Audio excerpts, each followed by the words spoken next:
Bonjour à tous, ravi de vous retrouver durant ce long week-end de l'Ascension pour parler un petit peu moto. J'espère que vous faites pas seulement que en parler, que vous en faites aussi un petit peu. Immense merci pour vos commentaires, vos encouragements suite à mon essai de la 700 CLX Héritage. J'en profite aussi pour remercier les vieux boulons chez qui je suis allé la chercher et qui m'ont effectivement réservé un superbe accueil. Je dis ça parce que Ben Blake m'avait prévenu, je confirme, les gens sont à l'image du lieu. Particulièrement sympa, donc je voulais le dire, voilà. Au programme cette semaine, le probable débarquement d'une grosse surprise chez Harley. Harley qui rencontre donc de grosses difficultés. Suzuki qui tente l'aventure de la vente 2.0, mais pour démarrer, ma Dragon Ball de cristal a encore frappé les amis. Oh, vous vous souvenez, quand on a parlé de QJ Motors qui débarquait en Allemagne et en Autriche. Je vous ai dit que je pensais que ça n'allait probablement pas tarder à arriver en France, hein. Eh ben elle avait encore raison. Et voilà, ça y est, c'est officiel et c'est la DIP qui va les importer chez nous. Et puis pas dans 2 siècles, hein. D'après l'importateur lui-même, hein, les modèles et leurs tarifs seront dévoilés en juillet pour une commercialisation en août. Donc là, dans quelques jours, quoi, quasiment. Alors 2 choses. D'abord, depuis la dernière fois, je suis pas plus diplômé en marketing, je vous rassure, mais j'ose continuer à espérer que les 2 trails, c'est-à-dire les SRT 550 et la SRT 750, que j'ai découvert à l'ECMA, non sans vous les présenter d'ailleurs, au cas où n'hésitez pas, elles feront donc directement partie des motos au catalogue, parce que sinon, je comprendrais définitivement pas très bien ce qu'ils font. Et deuxio, je rentre un petit peu là peut-être dans les méandres du monde des professionnels de la moto, mais franchement je pense que c'est intéressant. Voilà, oh, petite anecdote quoi, petit truc comme ça quoi. On peut s'étonner peut-être de voir quand même que c'est la DIP qui a été choisie par QJ Motors pour distribuer leur moto. Non que la DIP soit pas en mesure de bien faire le job, honnêtement. Même si bon, c'est vrai, bon, c'est des Marseillais en même temps, donc hein, non, je plaisante. Non, je rappelle qu'ils s'occupent déjà des marques comme Orcal, SWM, FB Mondial ou encore Vosges, donc bon.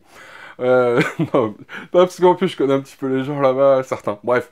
Mais la maison mère de QJ Motors, donc c'est Kyunjong. Or, Kyunjong, c'est aussi Benelli. Or, on sait que la future Terre K800, ce sera donc très proche d'une QJ Motors SRT 750. Ça veut donc dire que, non content d'importer une concurrente au Benelli, Zhangjiang choisit aussi donc de mettre en concurrence 2 importateurs pour le Benelux, puisque Benelli, c'est pas la DIP, à ne pas confondre avec... T'as pas dit Jeep? Ah, c'est Moteo, c'est un importateur belge, voilà, qui s'occupe de Benelli. Bon, en même temps, la DIP distribue déjà des sidecars Kyunjong depuis quelques mois. Oui, voilà, c'est celui avec lequel Ben Blake est allé faire le guignol en compagnie de Tom Barrer. L'assassin de GS, le broyeur de Boxer, le pilonneur de Teuton. Bref. Oh, je vais vous faire ruiner. Je vais en faire ruiner. Les QJ Motors débarquent en France. Ah, je dis ça, c'est pour ceux qui aiment pas les chinoises. Et pendant ce temps-là, chez Harley, on baisse le rideau. Et voilà, enfin, on suspend la production. Mais pour le coup, j'ai l'impression que les clients vont plutôt voir ça d'un bon oeil, à mon avis, parce que ils vont peut-être devoir effectivement attendre encore un peu plus leur précieuse monture, mais ils se taperont peut-être pas de rappel, ce qui est nettement plus chiant encore. Car oui les amis, si Harley-Davidson a décidé de couper le jus des chaînes de montage, c'est parce qu'un de ses fournisseurs les a prévenus d'un problème de conformité d'une pièce qu'il lui fournit donc pour l'ensemble des modèles Harley-Davidson. Alors évidemment, on ne sait ni qui ni quoi ou qu'est-ce, mais bim, 2 semaines de vacances forcées pour tout le monde. Pour l'instant. Et donc 2 semaines probablement de délai de livraison supplémentaire minimum. Sauf sur les LiveWire. Raison de plus donc de passer à l'électrique. Pas les dents, pas les dents. Ah, autre actu qui agite un petit peu les 2 neurones qui me restent. Suzuki a décidé d'ouvrir un magasin en ligne baptisé Smart Buy Suzuki. Hein, l'achat intelligent Suzuki ou bon bref quelque chose comme ça. C'est pas une totale nouveauté non plus, puisqu'ils vendaient déjà des séries limitées via internet.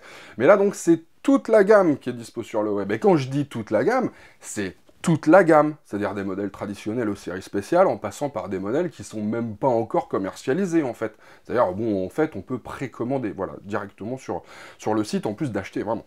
Alors, sur le papier, tu me dis, bon, bah, c'est plutôt cool, quoi, voilà, c'est un peu dans l'air du temps et tout. Si tu sais déjà ce que tu veux, que le concessionnaire est pas forcément à proximité immédiate de chez toi, et que ça te dérange pas du tout de tout faire en ligne, quoi, bah, tu choisis ta moto, la concession qui va te la livrer, tu verses un acompte de 500 €, puis hop, c'est réglé, quoi. T'as plus qu'à attendre la livraison à domicile, en fait. Mais d'un autre côté, c'est aussi un moment, je crois, important dans la vie d'un motard, ce moment où tu signes le bon de commande, quand t'es face au gars qui t'a fait l'article, hein, qui t'a bien vendu du rêve et tout. Et puis c'est vrai que je m'inquiète un petit peu pour la pérennité des jobs de commerciaux, si ça marche, hein, cette histoire. Hein. Voire des concessionnaires. Parce que bon, à un moment, si on n'a plus besoin d'eux, des entrepôts, voilà, on choisit et puis on reçoit, quoi. Un peu comme avec Amazon, quoi. Bon, bref, je suis peut-être un peu pessimiste sur ce coup-là, je sais pas. On jugera sur pièce, voilà. C'est ce que je vous propose, en tout cas. Et on termine avec 2 rumeurs sympas concernant BM. Alors, la première, vite fait, concerne un brevet déposé par la marque allemande, brevet de déflecteur adaptatif, un petit peu comme on en a vu, effectivement, sur la V100 Mandello de Moto Guzzi. Tout à fait. Hein. Bon, alors là, apparemment, il y en aurait plusieurs, hein, pour assurer une plus grande protection des jambes, finalement, du pilote. Le dessin, d'ailleurs, montre une GS. Alors, est-ce que ce sera pour la prochaine? On verra bien. Hein. L'autre rumeur, enfin, quand je dis rumeur, vous voyez que ça repose sur des choses concrètes, quand même. Je suis pas en train de vous, voilà, de vous raconter le rêve que j'ai fait la nuit dernière, non plus, quoi. Hein. Et là encore, donc, dépôt de nom. Hein, on n'est pas sur les bonnes pages du futur Harry Potter. Hein, je suis pas en train de faire le n'importe quoi. C'est un document donc, hein, qui indique le dépôt du nom Roktan en Allemagne. Alors, qu'est-ce que ça peut bien être cette petite histoire de Roktan? Qu'est-ce que c'est, hein? Alors moi j'ai 3 théories. Ouais. Déjà, Roktan, c'est probablement R-Octane en fait. Donc, ça sera une R. Vous voyez ce que je veux dire? Alors attention, j'adore faire ça. J'adore. Soit c'est une 90 avec le 1250 dedans. Vous avez 3 théories. Hein. Ça c'est la première. Soit c'est, et ça franchement j'en rêve depuis la présentation du concept de la R18. Hein. La Villa DST, quoi. Vous savez, la Villa DST, pardon. Une R90 avec le boxer 1800. Et là, bam. Alors là, ça sert à rien, mais franchement, ça casse la baraque, question bad boy attitude. Bah ouais, tu vois pas le gros machin, là? Ah, génial. Bon, je suis sûr que ça cartonnerait, en tout cas. Je suis sûr que ça cartonnerait.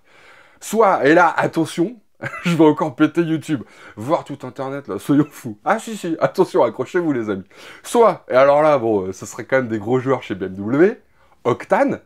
Ah, ça fait évidemment penser à l'hydrocarbure qui se trouve dans l'essence, d'accord? L'indice, là, vous savez? Bon. Et en fait, c'est une R18 électrique. Oh ouais, je sais, c'est tordu, mais oui, franchement, ça serait quand même vachement marrant, non? Et sur ce, les amis, aloha. Non, on n'a dit pas les dents.